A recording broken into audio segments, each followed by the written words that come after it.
ومن أحسن قولا ممن دعا إلى الله وعمل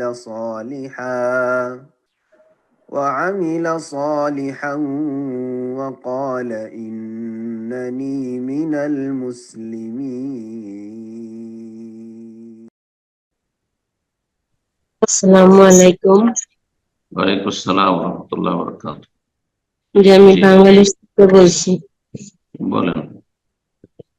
যে শেখ, আমার প্রশ্নটা হচ্ছে, আমাদের ছেলেমেয়েরা একটা টিচারের কাছে পড়ে, তো গত জুলাইতে মাত্র 5 দিন পড়ছে, কিন্তু টিচার পড়াইতে চাইছে, আমরা আমাদের অসুবিধার কারণে আমরা যেমন বিরত রাখছি। তা এখন ওই টিচারকে আমরা কি পুরো মাসের বেতন দিব নাকি কি করব, নাকি কম দিলে আমাদের গুনাহ হবে? বিষয়টা বুঝিয়ে বলুন যে আপনারা বন্ধ করেছেন পড়াটা না তিনি বন্ধ করেছেন? আমরা বন্ধ করছি 5 দিন পড়ার পরে। কিন্তু আপনি কি সাথে সাথে জানিয়েছেন যে আর পড়াবো না, সেই দিনই জানিয়েছেন না জানান নাই? হ্যাঁ, আমি বলছি যে স্যার এই মাসের মানে 5 দিন পড়ানোর পরে আমি বলছি যে এখন ওরা পড়বে না, ওরা পরীক্ষা দিতেছে, পরীক্ষা চলতেছে, তাহলে একটু অফ রাখেন। তো দেখতে দেখতে ওই যে আন্দোলন হয়েছে, সবকিছু মিলে জিলে গত মাস একেবারে পুরোটাই চলে গেছে, এখন মাত্র 5 দিন পড়াইছে। তো এখন স্যারে পড়াইতে করতে, কিন্তু আমরা দেখেন, কোন আন্দোলন হলো, অশান্তি হলো, কোথাও কিছু হলো, ডিস্টার্ব হলো, সেই জন্য পড়াতে পারলেন না বা ছেলেরা পড়তে পারলো না, তো বেতন অবশ্যই দিতে হবে। কিন্তু যদি আপনি 5 তারিখ যেমন হয়েছে বা তার 2-4 দিন আগে, সবচেয়ে ভালো তার 2-4 দিন আগে বলে দিতেন যে 5 তারিখের পরে আমার ছেলেমেয়েরা পড়বে না, তাহলে 5 তারিখ পর্যন্ত বেতন দেওয়া যথেষ্ট। আর যদি না, তিনি যদি নিজে ছেড়ে থাকেন, হ্যাঁ, তাহলে তার আর অধিকার নেই বেতন নেওয়ার। কিন্তু আপনি জানালেন না, আর তারপরে আপনার বাচ্চার আর গেল না, তিনি অপেক্ষায় থাকলেন, যদি এমনটা হয় তাহলে অবশ্যই বেতন দিতে হবে, কারণ উনি আশায় বসে আছেন, অন্য কোথাও রুজি তলাশ করতেন হয়তো। জি, কারাকালো, যাতে জুলুম না হয়। লা তাযলিমুনা ওয়া লা তুযলামুন। কোরআনে আল্লাহ রাব্বুল আলামিন তার নীতিমালা কায়দা বর্ণনা করেছেন যে তোমরা নিজেরাও জুলুম করবে না, আর তোমরা কারো জুলমের শিকার হবে। তা আপনাদের পক্ষ থেকে যেন তার সাথে অবিচার না হয়, আর তার পক্ষ, শিক্ষকের পক্ষ থেকে আপনাদের ওপর যেন অবিচার না হয় যে তিনি পারিশ্রমিক নিলেন অথচ তিনি শিক্ষকতা করলেন না, তার এটা অধিকার ছিল না। তো আশা করি বিষয়টি বুঝতে পেরেছে। এ পর্যায়ে প্রশ্ন করবেন ফাতেমা, আপনি প্রশ্ন করুন। আসসালামু আলাইকুম।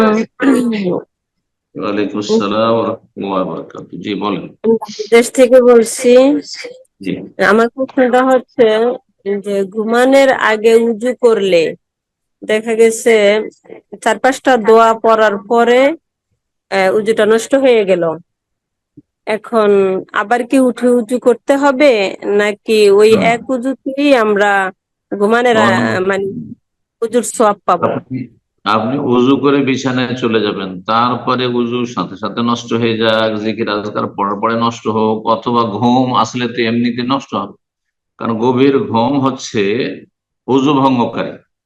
গভীর ঘুম হচ্ছে উজু ভঙ্গকারী, সুতরাং উজু তো নষ্ট হবেই। কিন্তু কথা হচ্ছে আপনি উজু অবস্থায় বিছানায় গিয়েছেন, এতটা আশা করি যথেষ্ট।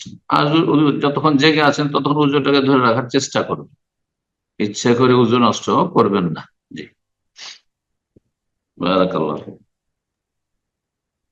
আমিন। প্রশ্ন করবেন আমিন এস কে, আপনি প্রশ্ন করুন।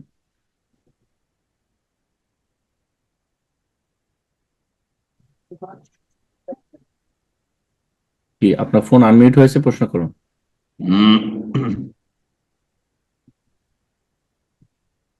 আসসালামু আলাইকুম ওয়া রাহমাতুল্লাহি ওয়া বারাকাতুহু। ওয়ালাইকুম আসসালাম ওয়া রাহমাতুল্লাহি ওয়া বারাকাতুহু। জি বলেন।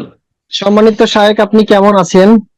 জি, আলহামদুলিল্লাহ। বলেন, আপনি কোথা থেকে বলছেন, মাসলা কি? শায়েখ, আমি মহারাষ্ট্রের মুম্বাই থেকে বলছি। শায়েখ, আমার প্রশ্ন হচ্ছে জুমার দিনের দ্বিতীয় আযান সম্পর্কে। জুমার দিনের দ্বিতীয় আযান অধিকাংশ আহলে হাদিস উলামারা বলছে বেদাত, আর আমাদের হানাফি অথবা বেরলভী সমাজে যে পদ্ধতিতে জুমার দিনে আজান দেয়, একটা হুম। আজান মাইকে দেওয়া হয় এবং ইমাম খুতবা মানে বক্তব্য দেওয়ার পরে যেটা আরবি খুতবা দেয়, সেই খুতবার সময় ইমামের সামনাসামনি আস্তে আস্তে করে একটা আজান দেওয়া হয় ইকামতের মতো করে। জি, জি। তো এখন প্রশ্ন হচ্ছে, যেটা উসমান রাদিয়াল্লাহু আনহু যে আজান দিয়েছেন, যেটা সহিহ বুখারীতে আছে, তো ওই হুম। আজান আর আমাদের সমাজে যে আজান দেয়, এই আজান দিলে কি সুন্নত সম্মত হবে, নাকি ওই উসমান রাদিয়াল্লাহু আনহুর আজান কিভাবে আমরা দেবো, বা দ্বিতীয় আজানের আমলটা আমরা কিভাবে করব? দয়া করে শায়েখ উত্তরটি জানাবেন, কারণ আপনার কিছু লেকচারে শুনেছি আমি যে দ্বিতীয় আজান দেওয়া বেদাত নয়, আমাদের অধিকাংশ আহলে সালেম ওলামারা বলছে যে বেদাত। এবার এইটা নিয়ে আমাদের কিছু ভাইরা বিভ্রান্ততে আছে। আমরাও আলহামদুলিল্লাহ আপনার আলোচনাটা শুনে, আর এবং বুখারীতে যে হাদিসটা আছে ওইটা নিয়ে আলহামদুলিল্লাহ অনেকে বলছে দ্বিতীয় আজান দেওয়া জায়েজ, এবং এই যে বর্তমান সময়ে যে আজান দেওয়া হয় আপনি তো এটা যথেষ্ট সম্পর্কে যদি যথেষ্ট কিছু বলতেন। আপনি তো বক্তব্য রেখে দিয়েছেন, তো কেমন করে হবে? হলো যথেষ্ট, প্রশ্ন বুঝে নিয়েছি। ঠিক আছে, প্রশ্ন সংক্ষেপ হইতে হবে। প্রশ্ন যদি উত্তরের চাইতে বড় হয়ে যায় তাহলে এটা অপছন্দনীয়, বুঝছেন না? জাযাকাল্লাহ খাইর। আহলে হাদিস বলতে যদি ভারত, বাংলাদেশ, পাকিস্তান বুঝেন, কারণ কূপের মানুষ, কূপের মাছ মনে করে যে এটাই সাগর, কথা বোঝা গেছে। আর সাগরের মাছ বা নদীর মাছ মনে করে না রে, নদীর মানে অনেক বড়। তো এইরকম বিষয়টা আছে। আহলে হাদিস শুধু ভারত, বাংলাদেশ, পাকিস্তানে আছে এমন কথা নয়, সারা বিশ্বে আছে। আরব দেশে আহলে হাদিস আছে, আসলে আহলে হাদিস আরব দেশে আছে। জি, আহলে হাদিস বলেন, সালাফি বলেন, একই কথা, নামের শুধু পার্থক্য, শব্দের পার্থক্য, আকীদা মানহাজ একই। তো অধিকাংশ আহলে হাদিস দুই আজানকে বেদাত বলছে, এ কথাটি অবাস্তব কথা, ভুল কথা, একবার বুঝার ভুল। তারপর আহলে হাদিসের বিজ্ঞ আলেমরা বেদাত বলেন, যাদেরকে আলিম সত্যি বলা হয়। মৌলবী সাহেবরা কিছু বেদাত বলেছে, বক্তারা কিছু বেদাত বলেছে, বিজ্ঞ আলেমরা তেমন কেউ বেদাত বলেন, এক দুজন ছাড়া আমার জানা মতে। জি, কিন্তু আমাদের দেশে তো আলেম পাস করলে আলেম, হ্যাঁ, আলিয়া মাদ্রাসা থেকে আলেম পাস করলেই আলেম হয়ে গেল, কিছুই জানা না ইসলামে, ফাজিল টাইটেল পাস করে কিছু তেমন কিছু জানা না। দাওরা পাস করলে আলেম হয়ে গেল, মসজিদে ইমাম হইলে আলেম হয়ে গেল। সমস্যাটা এখানে কিন্তু। হ্যাঁ জি, দাওরা পাস করলে মনে করে যে আমি শেখ নওয়াজ ইবনে হোসাইন মুজতাহিদ হয়ে গেছি। এটা দেওবন্দি মাদ্রাসাতে পড়ে এসছে, আর দু চারটা ফতোয়া দিতে শুরু করেছে, মনে করছে আমি তো শেখ নওয়াজ ইবনে হোসাইন, আর আমি তো আলবানি হয়ে গেছি।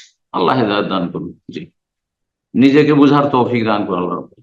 জি, তো কথা হচ্ছে যে নবী সাল্লাল্লাহু আলাইহি সাল্লামের পরে নবী সাল্লাল্লাহু আলাইহি সাল্লামের জামানায় এক আযানই ছিল, লোক জনসংখ্যা কম ছিল। ওমর, আবু বকরের জামানায় এক আযানই ছিল। ওমর রাদিয়াল্লাহু তাআলার জামানায় এক আযানই ছিল। কিন্তু ওসমান রাদিয়াল্লাহু তাআলা দেখলেন যে মদিনায় অনেক বড় হয়ে গেছে, আর মসজিদ হচ্ছে একটি মসজিদে সবাই সালাত আদায় করে। আজকালকার মতো এই ঘন ঘন প্রত্যেক মহল্লায় জমা মসজিদ এটা ছিল না। এটাও যে শরীয়ত সম্মত, একই গ্রামে আপনার কয়েকটি মসজিদ, এক গ্রামে 4টা 5টা জুমা মসজিদ, এগুলো যে এই সুন্নতের খেলাফ, এগুলো কেন বলেন না যে বেদাত? শুধু দুই আজান বেদাত, দুই আজান বেদাত বলছেন। আহলে হাদিস গ্রামে, একটা গ্রামে পাড়ায় পাড়ায় মসজিদ, মহল্লায় মহল্লায় মসজিদ, 5 মিনিট হাঁটতে 5 মিনিট পর পর একটা করে জুমা মসজিদ, কেন এগুলো বেদাত নয়? আল্লাহ বুঝার তৌফিক দান করুন। তো বলছিলাম, ওসমান রাদিয়াল্লাহু তাআলা দেখলেন যে লোকজনের সংখ্যা অনেক বেশি বেড়ে গেছে, আর লোকজন কাজে কর্মে ব্যস্ত থাকে। একটি আজান শুধু খুতবার সময়, সেটি আসল আজান, সেটা যদি দেওয়া হয়, আস্তে আস্তে মানুষের লেট হয়ে যায়, পরিষ্কার পরিচ্ছন্ন হয়ে গোসল করে প্রস্তুত হয়ে। আর লোকজন সেই দিন হাট লাগে জাওরা নামক স্থানে, তখন মাইকের ব্যবস্থা ছিল না। তো এখন মসজিদে নববী থেকে যদি আজান দেওয়া হয়, তো জাওরা নামক স্থানে হইচই করছে, হাট বাজারে হট্টগোল চলছে, আজান তেমন শুনতে পাবে না, প্রস্তুতি নেবে কি করে? সেজন্য জাওরা নামক স্থানে, একটা বাজারে উঁচু জায়গা, সেখানে গেছে আজানটা দিয়েছিলেন। আজকাল এই কাজটি মাইকের মাধ্যমে হয়ে যাচ্ছে, মাইকের মাধ্যমে যাচ্ছে। এমন কিছু আহলে হাদিস মৌলবীদের কথা যে তাহলে তো গিয়ে হাটে বাজারে বাজারে গিয়ে দিতে হবে, আজান দিতে হবে। এগুলি জাহালাত আসলে ফতোয়া দেওয়ার ক্ষেত্রে। সবাই মুজতাহিদ সাজলে কাজ হবে না। আরে মুত্তাবে হন, মুজতাহিদ হইেন না, মোকাল্লেদ হইতে বলছে না, কিন্তু অন্তত মুত্তাবে হন, কোরআন সুন্নাহর অনুসারী হন, বড় আলেমদের অনুসারী হন। আর প্রত্যেকটা মৌলবী সাহেব মুজতাহিদ, প্রত্যেকটা মৌলবী সাহেব মুজতাহিদ, এই মানহাজটি আহলে হাদিসদের বর্জন করতে হবে, না হলে বিভ্রান্তির শেষ থাকবে। আল্লাহ হেফাজত করুন।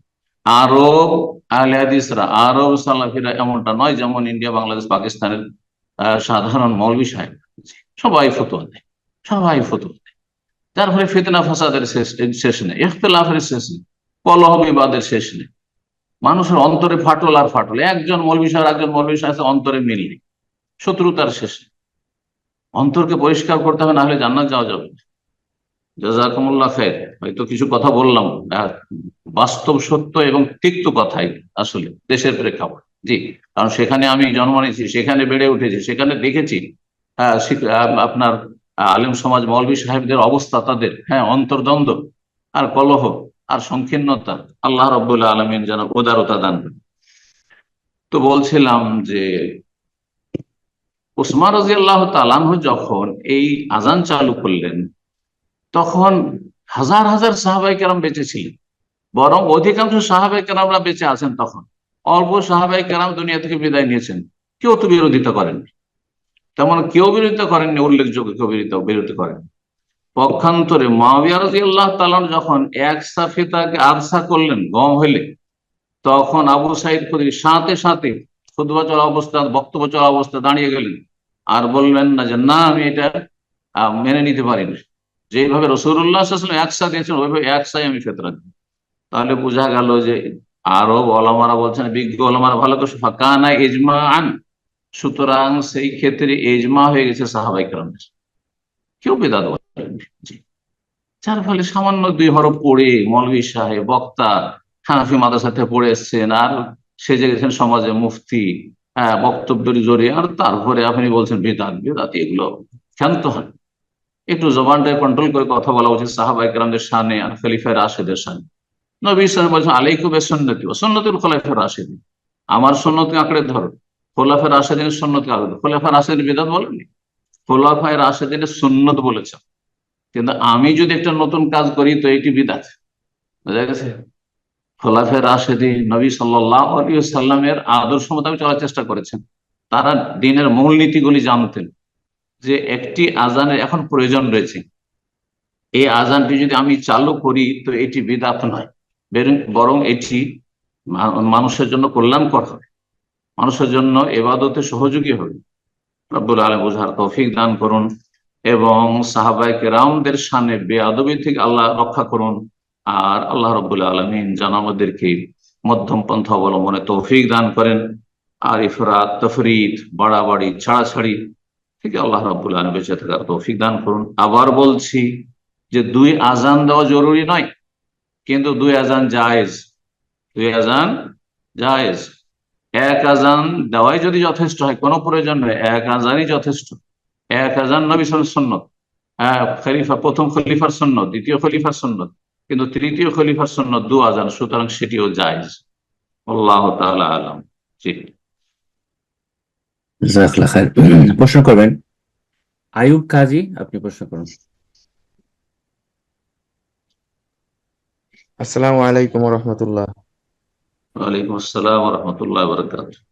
জি, বলেন। সম্প্রতি একটু একটা আকীদার বিষয় নিয়ে একটু বিভ্রান্তি হয়েছে আমাদের কয়েকটা ভাই ব্রাদারের মধ্যে। সেটা হচ্ছে আমাদের আহলে হাদিসদের মধ্যে আহ, কেউ কেউ উলামা বলতেছে যে আল্লাহর আকার আছে, আর আমি যাদেরকে মনে করেন বেশি অনুসরণ করি, বড় বড় শায়েখ, যেমন নাম যদি উল্লেখ করি, যেমন আবু বকর নাম জাকারিয়া উল্লেখ স্যার। করার দরকার নেই, নাম উল্লেখ করার কোনো প্রয়োজন। আল্লাহর আকার আছে, আল্লাহর আকার নেই মানে নিরাকার, মাঝামাঝি কিছু নেই, হ্যাঁ, আমার নিরাকারও নয় প্রশ্নটা কারণ নেই।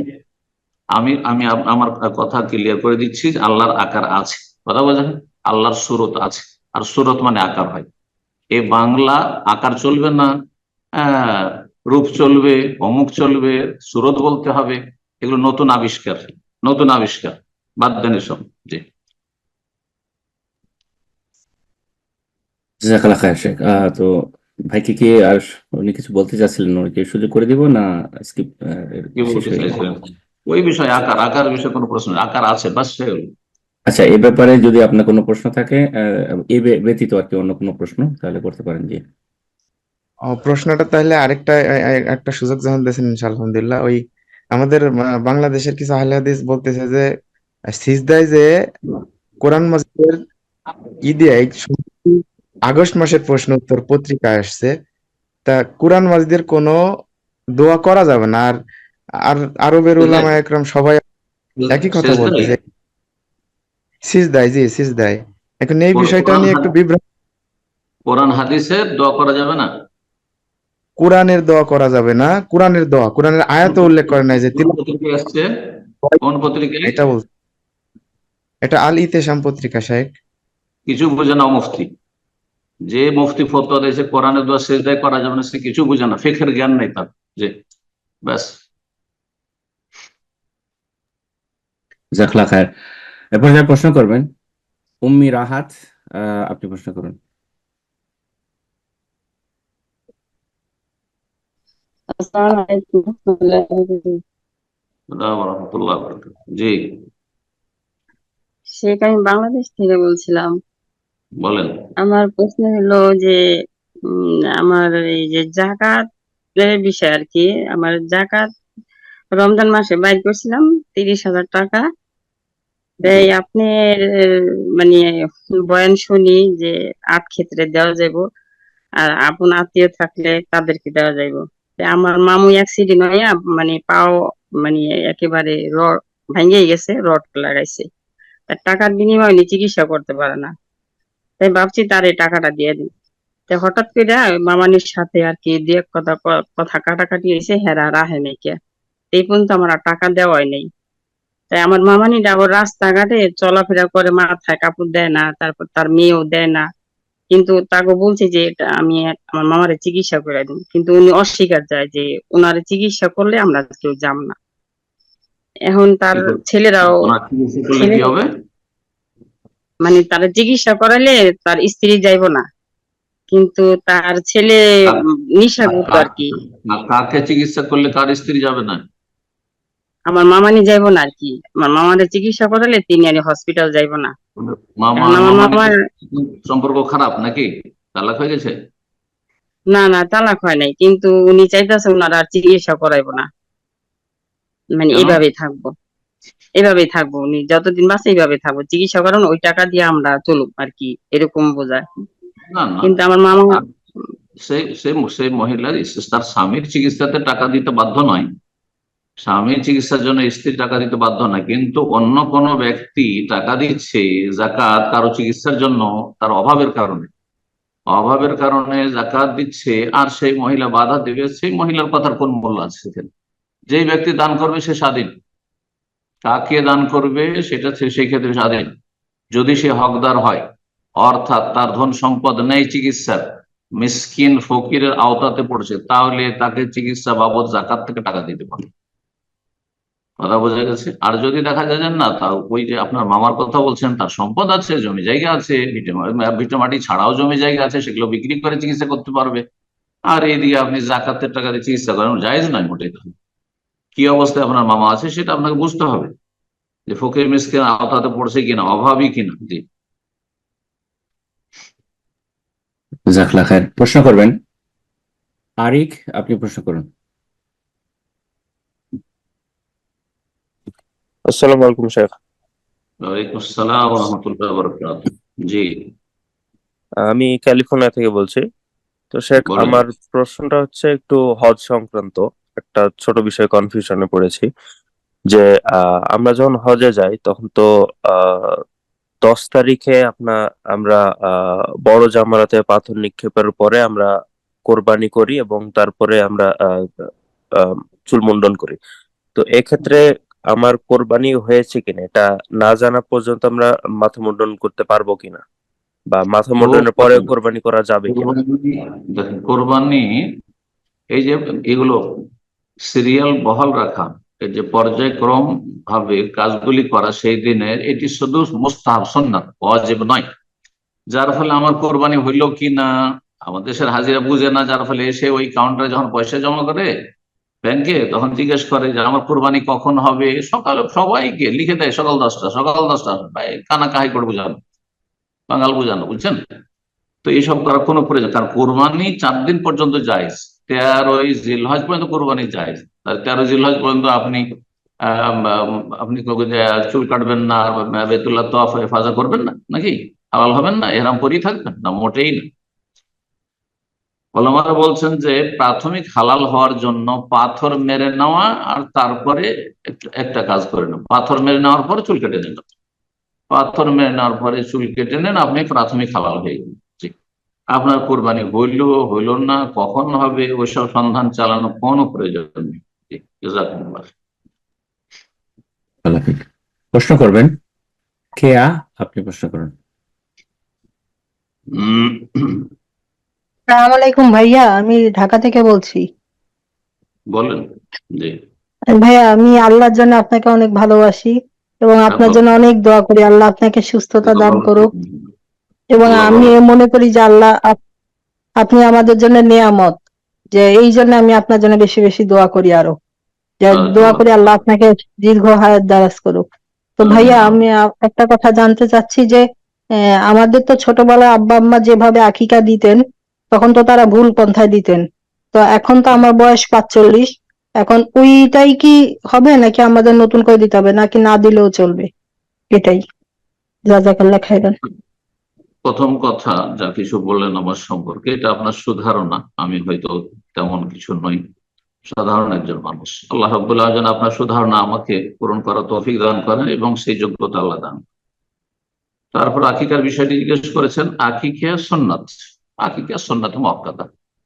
যদি বাবা মা ভুল ভালো করে থাকে, ধরুন ভাগের আকিকা দিয়েছে, যা হয়ে গেছে হয়ে গেছে। কিন্তু যদি আপনি চান যে আমি আবার, আমার মনে শান্তি হচ্ছে না, আমি আমার আকিকা দেব, তো অনেক ওলামাদের কাছে জায়েজ রয়েছে, জায়েজ রয়েছে। আবার বলছি, আকিকা পুনরায় দেওয়ার কোনো প্রয়োজন নাই, বা যাদের আকিকা টোটালি হয়নি, আকিকা হয়নি, ভুল করেও আকিকা হয়নি, সহি করে আকিকা হয়নি, মোটেই হয়নি, আর বড় হয়েছে, আকিকা দেওয়ার কোনো আবশ্যক নাই, বা সেটা তাকিদপূর্ণ না, গুরুত্বপূর্ণ না। তার সাথে অনেক গুরুত্বপূর্ণ কাজ আছে, সেগুলি করো।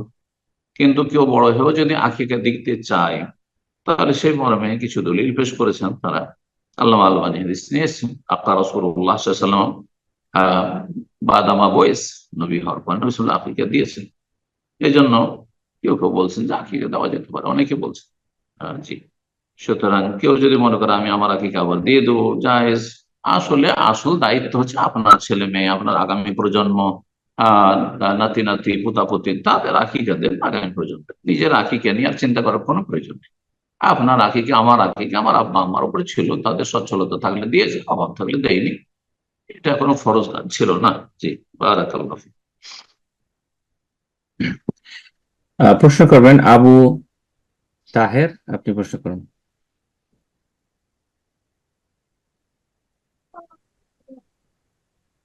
সালামু আলাইকুম। ওয়ালাইকুম আসসালাম ওয়া রাহমাতুল্লাহি ওয়া বারাকাতুহু। জি, বলেন। আমি মুর্শিদাবাদ থেকে বলছি স্যার। জি, বলেন। স্যার, বলছিলাম যদি আমাদের কোনো কাপড়ে যদি নাপাকি লেগে থাকে, তো এইটা ধৌত করার ব্যাপারে জিজ্ঞাসা করছিলাম। এই ব্যাপারে কিছু আমি ভিডিও দেখেছি, তো কেউ কেউ বলছেন যে বালতির পানিতে যদি এটাকে ধৌত করা হয়, তাহলে নাপাকিটা তো ওই বালতির মধ্যেই থেকে গেল, এইভাবে পবিত্রতা হবে না। আবার কেউ কেউ আর এক ধাপ এগিয়ে বলছে যে ওই 3 বার ধৌত করার জন্য প্রথমে 1 বালতি পানি নিয়ে ওতে ডুবানোর পরে ওইটাকে ভালো করে চিপে পানিটা ফেলে দিতে হবে, আবার নতুন ভাবে পানি নিতে হবে, আবার ওইটাকে ধৌত করে চিপে পানি ফেলে দিয়ে আবার নতুন, এইভাবে মানে 3 বার করতে হবে, তারপরে পবিত্র হবে। তো স্যার, আপনি সঠিকটা একটু জানিয়ে উপকৃত করবেন। পানির যদি পরিমাণ বেশি থাকে, বালতিতে অনেক পানি আছে, আর আপনার কাপড়ের নাপাকি সামান্য আছে, সামান্য একটু নাপাকি লেগে আছে, সামান্য একটু মাঝি লেগে আছে, সামান্য একটু জায়গায় পেশাব লেগে আছে, তাহলে এই সামান্য নাপাকি আর পানি ধরেন 10-20 লিটার, তাহলে পাক হয়ে যাবে। তাতে ডুবিয়েও যদি ধৌত করেন, একবার ধৌত করেন, পাক হয়ে যাবে। কিন্তু যদি দেখা যায় যে গোটা কাপড়ে পেশাবে ডুবে আছে, পেশাবের পরিমাণ, নাপাকির পরিমাণ অনেক বেশি, অথবা পায়খানা আছে, আর তারপরে সেটাকে ডুবিয়ে দিলেন আপনি বালতিতে, আর তাতে 5-10 লিটার পানি আছে, তাহলে তখন তো পানিটাও খারাপ হবে আর আপনার পাকও হবে। দেখতে হবে যে পানির পরিমাণটা বেশি আছে কিনা, নাপাকির পরিমাণ অল্প না অনেক বেশি, এই বিষয়টা দেখতে হবে। আর এগুলো থেকে, এইসব অসহসা থেকে আর এইসব ধরনের এই ফতুয়ার জটিলতা থেকে মুক্তির জন্য সেটাকে আপনি পানি ঢেলে ধৌত করেন। বালতিতে ডুবিয়ে ধোয়ার দরকার, বালতিতে যদি ডুবিয়ে ধন তাহলে পরে আপনি সেটাকে একাধিকবার ধন। একবার ধুইলেন, তারপর আরেকবার ভালো পানি দিয়ে আরেকবার আরেকটু পরিষ্কার করেন, ঠিক আছে। যারা 3 বার বলেছে এটা মুস্তাহাব, কোনো ওয়াজিব নয়। 3 বার করে ধুইতে হবে, কোনো ওয়াজিব আর জরুরি নয়। আপনি মোটামুটি নিশ্চিত হইতে হবে যে আমার অপবিত্রতার পরিমাণটা কত ছিল আর পানির পরিমাণটা একদম কত ছিল। তাহলে যেই ব্যক্তি আপনাকে এখানে সংশয় সৃষ্টি করেছে যে ও বালতিতে ধোয়া হইলো, নাপাকিতে থেকে গেল ওতে, তাহলে তো নাপাকিতে মিশে গেল, তাহলে কি করে পাক হইলো? আচ্ছা বলুন তো, নবী সাল মসজিদ নবী তো ওই যে বেদুইন পেশাব করে দিয়েছিল, সে যেমন তখন তো পেশাব করে, পুরোটাই পেশাব করেছে, যতটা তার পেশাব ছিল পেশাব পুরোটাই পেশাব করেছে। আর নবী সাল করতে দিতে বলেছেন, তার পেশাব বাধা দিতে নিষেধ করেছেন। তারপরে সেটা মাটিতে পড়ে থাকলো আর তার উপরে পানি বহিয়ে দেওয়া হলো, মাটিটা খনন করে অন্য জায়গায় স্থানান্তরিত করা না, মাটিটা অন্য জায়গায় ফেলাও হলো না, আর সেখানে পানিটা শুধু বইয়ে দেওয়া হলো, কি করে পাক হলো তাহলে? এটাও তো চিন্তা করতে হবে। এই জন্য বলছি যে যদি নাপাকি অল্প থাকে, 2-1 ফোঁটা নাপাকি আছে, পানি 10 লিটার বা 20 লিটার আছে, তাহলে পাক হয়ে যাবে। কিন্তু নাপাকি যথেষ্ট আছে আর পানি ধরেন 20-30 লিটার 40 লিটারও আছে, তাহলে পাক হবে না, তখন পুকুরের মতো পানি হইতে হবে। হ্যাঁ, তো এই বিষয়গুলো, পানি কতটা বেশি পরিমাণ হইলে সেটা বেশি বলা যেতে পারে, আর কতটাতে কম হইতে পারে, বিস্তারিত ফিকহার কিতাব মাসলা মাসাইল রয়েছে। এক কথায় সাধারণ মানুষের যতটা যথেষ্ট, না পাকি স্বল্প আছে তাহলে অল্প পানিতে সেটা পাক হইতে পারে, না পাকি বেশি আছে তাহলে বেশি পানির প্রয়োজন হচ্ছে, বেশি পানির প্রয়োজন হচ্ছে। আর না হলে ঢেলে ঢেলে ধৌত করে, পানি ঢালেন আর ধৌত করেন বাইরে, তাহলে সমস্যা শেষ হয়ে গেল। বারাকাল্লাহু ফিক। জাজাকাল্লাহ খায়ের। সম্মানিত দিনী ভাই বোনেরা, আজকে আমরা প্রোগ্রাম একটু সংক্ষিপ্ত করবো, যেহেতু আমাদের সম্মানিত শেখ সফর থেকে ফিরে এসেছেন, একটু টায়ার্ড আছেন। তো ইনশাল্লাহ আমরা এখন থেকে 1টা বা 2টা প্রশ্নের মাধ্যমে আজকের প্রোগ্রাম শেষ করবো ইনশাল্লাহ। বাকি যারা হ্যান্ড রেজ করেছিলেন প্রশ্ন করার উদ্দেশ্যে, আপনারা ইনশাল্লাহ আগামী প্রোগ্রামে শুরুতে এসে হ্যান্ড রেজ করবেন। আপনাদের প্রশ্নগুলো আগামী সপ্তাহে আমরা নেওয়ার চেষ্টা করবো ইনশাল্লাহ। তো এই পর্যায়ে প্রশ্ন করবেন আলমগীর, আপনি প্রশ্ন করুন। আসসালামু আলাইকুম রহমতুল্লাহ বারাকাতুহু। ওয়ালাইকুম আসসালাম রহমতুল্লাহ বারাকাতুহু। জি শেখ মুর্শিদাবাদ বলছিলাম, ভুলিয়েন। বলেন। শেখ, আমার প্রশ্ন হলো যে যেগুলা ইজতিহাদি মসলা, যে যোগ্য আলেম যারা মতবিরোধ করেছে, তো ওইসব কথাগুলা মানে বলছি যে কিছু আমলগুলা করবো ভাবছি কিনা। তো যারা পাবলিক সাধারণ মানুষ আছে তারা বলছে কোনো আলেম আলেমের কথা শোনা যাবে না, যে দলিল লাগবে, দলিল কোরআন আয়াত দিবে, তারপর কথা শোনা যাবে, কোনো আলেমের কথা শুনবো না। তাই এই বিষয়ে জানতে চাইছি, যে কোনো ইজতিহাদি মসলাতে মানে মানে ইজতিহাদি মানে যে মতবিরোধ যা আছে। জি জি জি, ঠিক আছে, বুঝতে পেরেছি প্রশ্ন। কোরআন এবং হাদিসের দলিল লাগবে, কথাটি ঠিক, কিন্তু কোরআন হাদিসের দলিল মানে এই নয় যে এই স্পষ্ট একটি আয়াত এই বিষয়ে লাগবে, হাদিস এই বিষয়ে লাগবে, না হলে আমি মানি না। তাহলে বিড়ি, সিগারেট, জর্দা, তামাক হারাম, তো কোরআন হাদিসে কোনো দলিল খুঁজে পাবেন না। কথা বোঝা গেছে? আসলে আমাদের দেশের মানুষরা 3 অক্ষর পড়লে মনে করে যে ব্যাস বুঝে নিছি। ভাই, শরীয়তের যে একটা ফিকহ জ্ঞান থাকতে হবে, আর তারপরে শরীয়তের কিছু মৌলিক নীতিমালা আছে, তো এগুলো বিষয় বুঝতে হবে। এই জন্য তো উসুল ফিকহ, হ্যাঁ, মুস্তালাহুল হাদিস, হাদিসের কায়দা কানুন, তারপরে ফিকহের কায়দা কানুন। উসুল ফিকহ কেন, শুধু ফিকহ কেন পড়ানো হয় না? উসুল ফিকহ পড়া যেতে হবে। ফিকহের কিছু উসুল কাওয়ায়েদ রয়েছে, সেই কাওয়ায়েদগুলো অবশ্যই মৌলিক নীতিমালাগুলি সামনে রাখতে হবে একজন মুফতির জন্য। কিছু বুঝেন না, হ্যাঁ, নবী সাল্লাল্লাহু আলাইহি ওয়াসাল্লাম বলেছেন নহিতান আকরা কোরআন রাকিয়ান ওয়া সাজিদান, আমাকে নিষেধ করা হয়েছে কোরআন পড়তে রুকু সিজদায়। আরে কোরআন পড়তে কাকে বলা হয় আর কোরআনের দোয়া করতে কাকে বলে, দুটোতে পার্থক্য বুঝো না, তোমার ফতোয়া দেওয়ারই তো অধিকার নেই। এতটুকু যখন দিনের ফিকহ নেই, তোমার জ্ঞান নাই, তোমার ফতোয়া দেওয়ার মোটেই যোগ্যতা নেই। কিন্তু আমাদের দেশের মানুষরা বুঝে না এই বিষয়টি, 2-4 ঘর পড়ে মনে করে যে ব্যাস কোরআন হাদিসের দলিল লাগবে, সেই দলিলটা হয় স্পষ্ট হইতে হবে, আর না হইলে অস্পষ্ট হইতে হবে, মৌলিক কায়দা নীতিমালার আন্ডারে হইতে হবে। অনেক নতুন নতুন মাসাইল আসছে, যেই মাসাইল গুলির কথা আপনি কোরআন হাদিসে কোথায় খুঁজে পাবেন। যেমন বললাম যে আপনি মুর্শিদাবাদ থেকে প্রশ্ন করছেন, মুর্শিদাবাদ বিড়ি সিগারেটের কারখানা। হ্যাঁ, অধিকাংশ লোকের রুজি রোজগারই হচ্ছে বিড়ি আর এই তামাক। হ্যাঁ, জর্দা তামাক। এই জর্দা তামাক বিড়ি যে বাঙালি জাতির গুরুত্বপূর্ণ একটি খাদ্য হয়ে গেছে, খবিজ খাদ্য, আল্লাহ হেদায়েত দান করুন। তো এটা যদি বলে যে কোন আয়াতে আছে, কোন হাদিসে আছে, জর্দার নাম আছে, তামাক শব্দটি আছে, হ্যাঁ, আপনার ওই সিজারা শব্দটি, সিগারেট শব্দটি আছে কোথাও নেই। তাহলে হালাল করে দিবেন নাকি?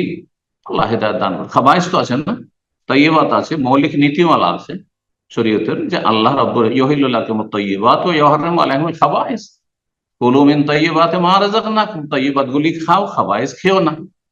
তো একজন আলেমের জন্য, আলেম ফতোয়া দিবে, এ পাবলিক একটা আয়াত মুখস্থ করে, একটা হাদিস মুখস্থ করে, এ আয়াত নিয়ে আসতে হয় না হাদিস নিয়ে আসতে। তো হাজার হাজার মাসাইলের দলিল খুঁজে পাবেন না কোরআন হাদিসে আপনি। বুঝা গেছে? হয় স্পষ্ট দলিল থাকতে হবে নাসের সারি, আর না হলে দালালাতুন নাস থাকবে, না ইশারাতুন নাস থাকবে, এগুলো থাকবে। এগুলো হচ্ছে ফিকহের কায়দা কানুন। কিছু না পড়ে একজন আলেম 30 বছর ধরে মাদ্রাসায় পড়লো, তারপরে পড়াশোনা উচ্চ শিক্ষা লাভ করলো, আর আপনি কিছুটা অনলাইনে ইসলাম চর্চা করলেন, আর তারপরে আমি দলিল ছাড়া কিছু বুঝি না। আপনার চেয়ে বেশি আলেম বুঝেন যে দলিল কি। ইজতিহাদি মাসাইলও দলিল আছে, কিন্তু মৌলিক নীতিমালা আছে। কোন ক্ষেত্রে অস্পষ্ট বিষয়টি সাধারণ লোকের জন্য অস্পষ্ট, কিন্তু বিজ্ঞ আলেমের জন্য বিষয়টি স্পষ্ট হয়। আর তারপরে অনেক মাসাইল রয়েছে যে দুই দিকে দলিল 19-20, সুতরাং এই ক্ষেত্রে ইজতিহাদের সুযোগ আছে। আপনারও আপনার কথাটি ঠিক বলার সুযোগ আছে, আমার কথাটিও ঠিক বলার সুযোগ আছে। আপনারও আপনার কথাটি ঠিক বলার সুযোগ আছে, আমারও আমার কথাটি ঠিক বলার সুযোগ আছে। যেমন কেউ যদি বলে, একটি উদাহরণ দিয়ে বলি, যে যার রমজানের কাজা বাকি আছে সেই ব্যক্তি সওয়ালে রোজা রাখবে না, আগে কাজা করতে হবে তারপরে সওয়ালে রোজা রাখবে, না হলে হবে না। একদল বলছে সেই ফতোয়া দেওয়ার যেমন সুযোগ আছে, তেমন এটারও সুযোগ আছে, হ্যাঁ, ফতোয়া দেওয়ার, যে রমজানের কাজা তো 11 মাস সুযোগ আছে, কিন্তু সওয়াল তো এই 1 মাসের মধ্যে রাখতে হবে, সওয়ালের 6টি রোজা। সুতরাং আমার পক্ষে যদি সম্ভব না এতগুলি রোজা কাজা করতে, আমি সওয়াল রোজা রাখবো না, শুধু রাখতে পারবো, এইটাও বলার সুযোগ আছে। এই ক্ষেত্রে বললেন আমারটা ঠিক আর আপনারটা ভুল বলা যাবে না। এই জন্য ওলামারা কোনো ক্ষেত্রে বলেছেন এটা সহি, এটা গলত, কোন ক্ষেত্রে বলছে এটা রাজে, এটা মরজু, এটা বেশি সহি মনে হচ্ছে বা বেশি মানে আমার কাছে পছন্দনীয় মত মনে হচ্ছে, আর এটা কিন্তু ভুল বলেন না। আল্লাহকে তারা ভয় করে, ওলামারা ভয় করে, কিন্তু সাধারণ মানুষ অথবা অল্প স্বল্প মাদ্রাসায় পড়ে তাদের তো মনে করে যে বাপ অনেক কিছু জেনে গেছে। এই ফতোয়া দেওয়ার অধিকার আর এইসব মন্তব্য করার অধিকার আমাকে দলিল এনে দিতে হবে, একটা আয়াত দিতে হবে না হাদিস দিতে হবে, কোন মাসলায় মৌলিক নীতিমালা অন্তত দিতে হবে। রসুল কোন আয়াতের আন্ডারে পড়ছে, কোন হাদিসের আন্ডারে আপনার এই মশলাটি পড়ছে, যে বৈধ করছেন অথবা অবৈধ করছেন, এইটা বলতে হবে, এই বিষয়গুলি জানতে হবে। ফিকহের মাসলা আর ফতোয়ার মাসলা এত সহজ নয় যে একটা আয়াত নিয়ে এলাম পড়ে দিলাম ফতোয়া দিয়ে দিলাম, একটা হাদিস নিয়ে এলাম ফতোয়া দিয়ে দিলাম, হাদিসের তর্জমা করছি আর ফতোয়া দিয়ে দিলাম, এত সহজ নয়। এত সহজ হলে সারা জীবন আমরা পড়তে থাকতাম না। জি, তারপরে কিছুই জানি না মনে হচ্ছে, কিছুই জানি না। বড় বড় ওলামাদের কিতাব যখন পড়ি তখন মনে হচ্ছে আমরা কিছুই জানি না এখন। আল্লাহু আকবার। আল্লাহ নিজের অবস্থান বোঝার তৌফিক দান করে। বারাকাল্লাহ ফিক। আমি জাজাকাল্লাহ খায়ের শেখ। তো ইনশাআল্লাহ এখানে শেষ করে দেন, দোয়া করে শেষ করে দেন। জাজাকাল্লাহ খায়ের শেখ আপনার মূল্যবান সময়ের জন্য। প্রয়োজন আছে প্রশ্ন করার অনেক লিস্ট এখনো আমার অসুবিধা না, আলহামদুলিল্লাহ দূর হিসাব আপনি দুটো তিনটে প্রশ্ন করতে পারেন, সমস্যা নেই। ইনশাআল্লাহ জাযাকাল্লাহ খায়ের শেখ। তো ঠিক আছে ইনশাআল্লাহ, তো আমরা এই পর্যায়ে প্রশ্ন নেব, প্রশ্ন করবেন ফজলে রব্বি। জি, আপনি প্রশ্ন করুন।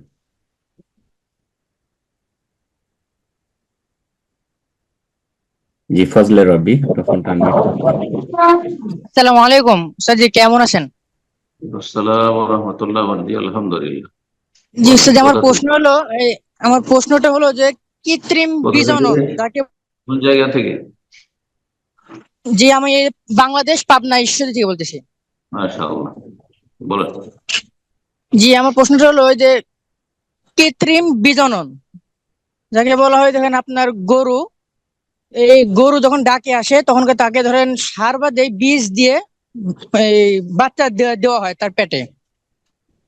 এটা কি জায়েজ হবে না আবার জায়েজ নাকি, এটা আমার জানা বিষয় ছিল।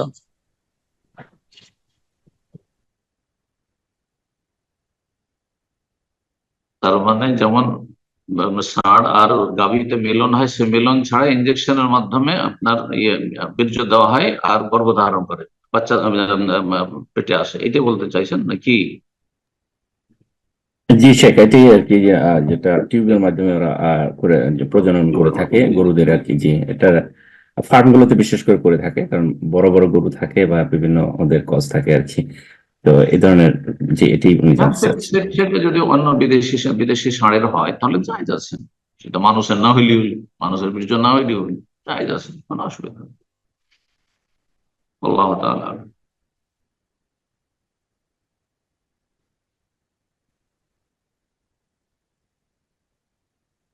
অন্য কোনো প্রাণী না হইলে হলো, কুকুর শিকার না হইলে হলো, সেটা তো ষাঁড়েরই থাকে, হয়তো বিদেশি ষাঁড়। জি শেখ, জাযাকাল্লাহ খায়ের। তো এই পর্যায়ে প্রশ্ন করবেন কাজী সুমাইয়া হাসান খেয়া, আপনি প্রশ্ন করুন।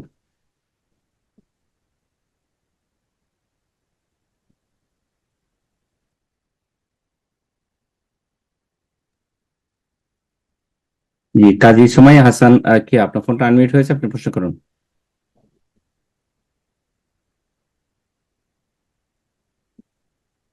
আশা করি আমাকে শুনতে পাচ্ছেন। এ পর্যায়ে আমরা অন্যকে সুযোগ করে দেব। আপনি, আপনার ফোনটা আনমিউট আছে, আপনি প্রশ্ন করুন। ফোনটা আনমিউট করে জি, ফোনটা মিউট হয়ে গিয়েছিল, আপনি আবারও আনমিউট করেছি, আপনি প্রশ্ন করুন।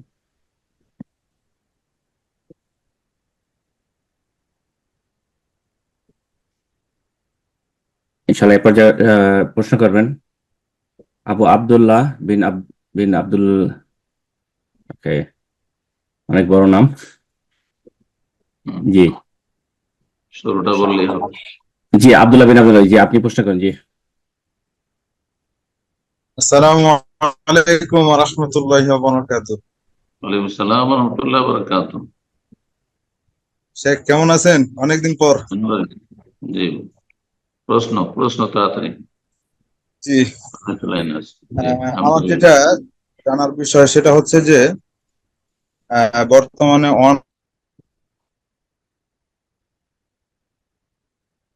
শোনা যাচ্ছে না। অনলাইনে দেখছি যে কেউ বা বই বিক্রি করছে, আবার কেউ অন্য কোনো পণ্য বিক্রি করছে, এবং এটার অফারে তারা উমরা পালনের সুযোগ, মোটরসাইকেল, আরো বিভিন্ন জি তারা আপনি লটারির একটু মাধ্যমে। পজ করুন, আপনার প্রশ্ন কিছুটা থেমে গিয়েছিল, তো শেখ আপনার শুরুতে বুঝেননি, তো আপনি শুরু থেকে মাইকটা ক্লিয়ার করে প্রশ্ন করুন। জি আচ্ছা, শুনতে পাচ্ছেন? কথা কেটে কেটে আসছিল তো, কিছু শোনেনি, নতুন করে বলো। আচ্ছা, আমি যেটা বলছিলাম শেখ, যে অনলাইনের মাধ্যমে এখন খুব বেশি পরিমাণে দেখা যাচ্ছে যে অনেক ব্যবসায়ীরা ব্যবসা করছে, তারা ওই ব্যবসায়িক স্বার্থে এটা অফার হিসেবে রাখছে যে ওমরা পালনের সুযোগ, তারপরে মোটরসাইকেল, টাকা পয়সা, ফ্রিজ, এসি ইত্যাদি, এগুলো তারা অফার হিসেবে রাখছে যে সবাই পণ্য কিনবে এবং এটার সাথে একটা করে কুপন থাকবে, এর মাধ্যমে কোনো একদিন লটারি করা হবে, এতে কেউ ওমরা করার সুযোগ পাবে, কেউ বা ফ্রিজ, এসি ইত্যাদি এগুলো পাবে। তো এটা কেমন হচ্ছে? মানে এটা তো একটা লটারি বাহ্যিক দৃষ্টিতে আমরা দেখছি, এটার শারীরিক বিধানটা কি একটু যদি বলতেন। জুয়া হয়ে যাচ্ছে, এটাই তো কথা, তাই না? জি জি জি, প্রশ্ন মনে হচ্ছে একটু যদি সেটা জানাতেন। জি, সৌদি আরবও চলে, অনেক সুপার মার্কেট আছে, দামি দামি গাড়ি, কার দাঁড় করা আছে আছে। তো এই বিষয়ে ওলামারা ইখতিলাফ করেছে। একদল বলছেন যে জায়েজ নাই, কারণ এর আকর্ষণে মানুষ অনেকে শপিং করতে যাচ্ছে, না হলেও শপিং করতো না, কেনাকাটা করতো না হয়তো। এই জন্য বলি, যদি কারো গরজ থাকে যে সেই দোকান থেকে বা সেই পণ্যগুলি তার প্রয়োজন রয়েছে, সেই জন্য কিনতে যাচ্ছে, আর তারপরে তার এটা মুখ্য উদ্দেশ্য নয়, সেই গিফটটা মুখ্য উদ্দেশ্য নয়, গিফট পেয়ে গেল গেল, না হলে না গেল, কিন্তু আমার ওইগুলো মাল সামানের প্রয়োজন ছিল, তাহলে জায়েজ। কিন্তু যদি কিন্তু এই সেই করে এত টাকার কিনতে হবে, এই 5,000 টাকার কিনতে হবে বা 500 টাকার কিনতে হবে, আমাদের যেমন এখানে 100 রিয়ালের কিনতে হবে কমপক্ষে, না হলে এতে অংশ নেওয়া যাবে না, কুপন পাওয়া যাবে না, এটা যদি হয় তাহলে এটি জুয়া। জুয়া, তাহলে জায়েজ নয় যদি এমনটা হয়। কিন্তু যদি এরকম নির্ধারণ না থাকে আর তার উদ্দেশ্য না এগুলো, আসলে উদ্দেশ্য হচ্ছে আমার আসলে এই পণ্যগুলির প্রয়োজন আছে, সামানগুলির প্রয়োজন রয়েছে, সেই কিনতে গেছে আর তারপরে তাকে কুপন দিয়ে দিল, তো আশা করা যায় আল্লাহ তাআলা আ'লাম। তবে বেঁচে থাকা ভালো, সন্দেহ থেকে বেঁচে থাকা ভালো। সম্ভবত যদি ভুল না হয় শেখ সালেহ ফৌজান এটাকে নাজায়েজ বলেছেন। জি, বারাকাল্লাহ। জাযাকাল্লাহ খায়ের, বারাকাল্লাহ ফিক। প্রশ্ন করবেন নাজমুল হক, আপনি প্রশ্ন করুন। আসসালামু আলাইকুম রহমতুল্লাহ। ওয়ালাইকুম আসসালাম ওয়া রাহমাতুল্লাহি ওয়া বারাকাতুহু। জি, সাহেব আমি গাজীপুর, ঢাকা। বলেন। আমি একদিন দোয়া চাইছিলাম আপনার কাছে যে আমার প্রথম সন্তানের বাবা হচ্ছি, তো আল্লাহর রহমতে ছেলে সন্তান হয়েছে। স্যার দোয়া করবেন আমার ছেলের জন্য। আল্লাহ, ছেলে দিক মেয়ে দিক তো সবকিছুই নিয়ামত। অনেক সময় মেয়ে ছেলের চাইতে অনেক বড়। মারিয়াম আলাইহিস সালামের কোয়ালিটির মেয়ে যদি হয়, আয়েশা ফাতেমার মতো মেয়ে হয়, আল্লাহ মেয়ে দিল যাতে বরকতপূর্ণ করুন, আর ছেলে দিল আল্লাহ বরকতময় করুন। হ্যাঁ, নেক হায়াত দান করুন, আল্লাহ বরকত দিন, দিন দুনিয়া ভালো করুন। জি স্যার, নাম রেখেছি হাকিকাত আব্দুল্লাহ তোহা। আব্দুল্লাহ তোহা। মাশাআল্লাহ, ঠিক আছে। জি, তো আমার প্রশ্নটা হলো আজকে যে এই যে আমরা সালাফি আকীদা গ্রহণ করেছি যখন, সবকিছু মানার চেষ্টা করি ইনশাআল্লাহ, আল্লাহ যাতে তৌফিক দান করে। আল্লাহ তৌফিক তো দান করুন। ছোট বাচ্চাদেরকে যে কাজল দেয় আর কি, চোখে কাজল দেয়, তারপরে এটা তো যদি আমি কোনো শুভ লক্ষণ অলক্ষণ করে করলে তো এটা শিরক হয়ে যায়। কিন্তু এমনিতে সৌন্দর্যের জন্য ছোট বাচ্চাদেরকে দিলে কি কোনো অসুবিধা হবে?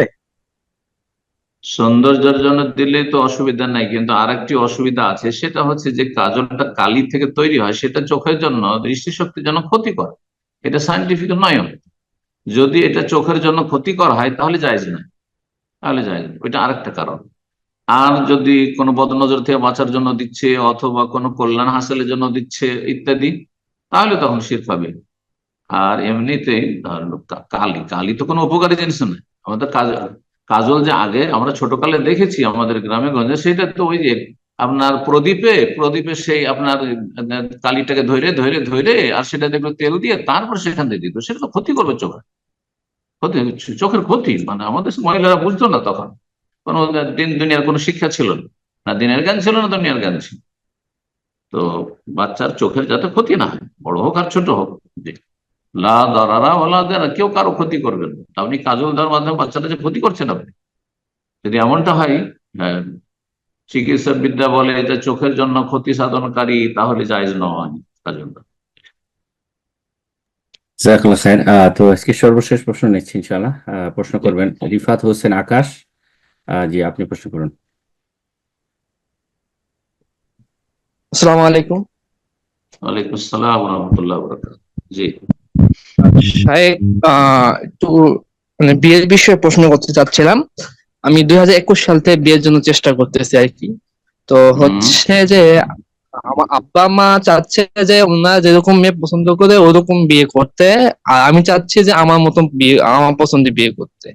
এখন সম্প্রতি একটা সমস্যা হচ্ছে আব্বা মা অনুমতি নিয়ে একটা মেয়েকে দেখতে গেলাম, মেয়ে পছন্দ হয়েছে এবং মেয়ের বাড়ির থেকেও সাপোর্ট দিচ্ছে আমাকে বিয়ের জন্য, কিন্তু আব্বা আম্মা রাজি হচ্ছে না এবং আমি জোর দেওয়াতে তারা এমন ব্যবহার করছে যে মেয়ের সাথে মেয়েকে বিয়ে করলে তারা সম্পর্ক ছিন্ন করতে পারে। তো এই ক্ষেত্রে আমি কি ধরনের সিদ্ধান্ত নিতে পারি বুঝতে পারতেছি না।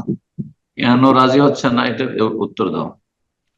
বাপ মা রাজি না হওয়ার কারণ কি? ধর্মীয় কারণ না পার্থক্য? দুনিয়াবি। এক হচ্ছে মেয়ে বয়সের থেকে 1-2 বছরের বড়, মেয়ে বাসা ময়মনসিং, আর মেয়ে একটু দেখতে কালো। মেয়ে একটু কালো আর মেয়ের বয়স তোমার চাইতে বেশি? 1-2 বছর হবে। ও আচ্ছা, জায়েজ আছে, কিন্তু কথা হচ্ছে যে এই সব ক্ষেত্রগুলো জরুরি নয় যে তোমার সেখানে বিয়ে করতে হবে। যখন মা বাবা বলছে যে মেয়ে কালো বিয়ে করে না আর বয়স বেশি না, এরকম বউ নিয়ে আসিও না, তাহলে মা বাবার কথা শোনা উচিত। কিন্তু যদি বলে যে না, তাদের কাছ থেকে যৌতুক পাওয়া যাবে না, তারা কিছু দেবে না, অথবা তারা গরিব, হ্যাঁ, অথচ মেয়ে দিনদার, হ্যাঁ, মেয়ের মধ্যে ত্রুটি, এ দিনদারিতে কোনো ত্রুটি নাই, তাহলে তখন বাপ মায়ের কথা শুনতে হবে না, বাপ মায়ের কথা শুনতে হবে। বোঝা গেছে? নিছক দুনিয়াদার বাপ মা যদি হয় অযোগ্য, অযোগ্য বাপ মা, তাহলে তাদের কথা শুনতে হবে না। কিন্তু বাপ মা যদি নামাজি হয়, জানি না তোমার বাপ মা নামাজি কিনা, নামাজি, আল্লাহ ভীরু, নামাজি মেয়েকে পছন্দ করে, পর্দানাসীন মেয়েকে পছন্দ করে। বাপ মা যদি বেহায়া হয় তাহলে বেহায়া বউ চাইবে, পর্দানাসীন মেয়ে চাইবে না। ধার্মিক মেয়ে বাড়িতে আসলে ওর জন্য ঝামেলা যে বউ পর্দা করছে আর শাশুড়ি পর্দা করে না। এমন হলে তখন ওই মায়ের কথা শুনতে হবে, ওই বাবার কথা শুনতে হবে। কথা বোঝা গেছে? কিন্তু যখন বলছে যে না মেয়ে একটু সামলা বা কালো, আর মেয়ের বয়স তোমার চেয়ে বেশি হয়ে যাচ্ছে, তুমি করিও না, এই বিষয়গুলিতে বাপ মায়ের কথা শোনা উচিত, আমি যেটা বুঝি। আল্লাহ তাআলা আ'লাম। জাযাকাল্লাহ খায়ের শেখ। আল্লাহ আপনাকে অনেক সময় দিলেন, আল্লাহ আপনাকে উত্তম প্রতিদান দান করেন। শেষ করে দেন আজকে দোয়া করে। যেসব ভাই বোনেরা আমাদের সাথে আজকে থাকলেন, আল্লাহ তাদেরকে জাযায়ে খায়ের দান করুন, উত্তম বদলা দান করুন, দিন দুনিয়া ভালো করুন, সমস্ত ফিতনা ফাসাদ থেকে, বিশৃঙ্খলা থেকে, অশান্তি থেকে আল্লাহ বাঁচিয়ে রাখুন।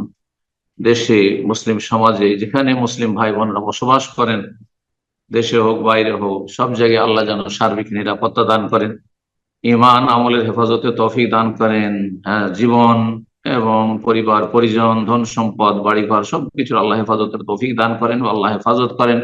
সমস্ত অনিষ্টকারীর অনিষ্টকে আল্লাহ দূর করেন এবং অনিষ্টকারীর অনিষ্ট থেকে আমাদেরকে আল্লাহ রক্ষা করেন। জাযাকুমুল্লাহু খাইরান ওয়া সাল্লাল্লাহু আলা নবিয়িনা মুহাম্মদ ওয়া আলা আলিহি ওয়া সাহবিহি আজমাইন।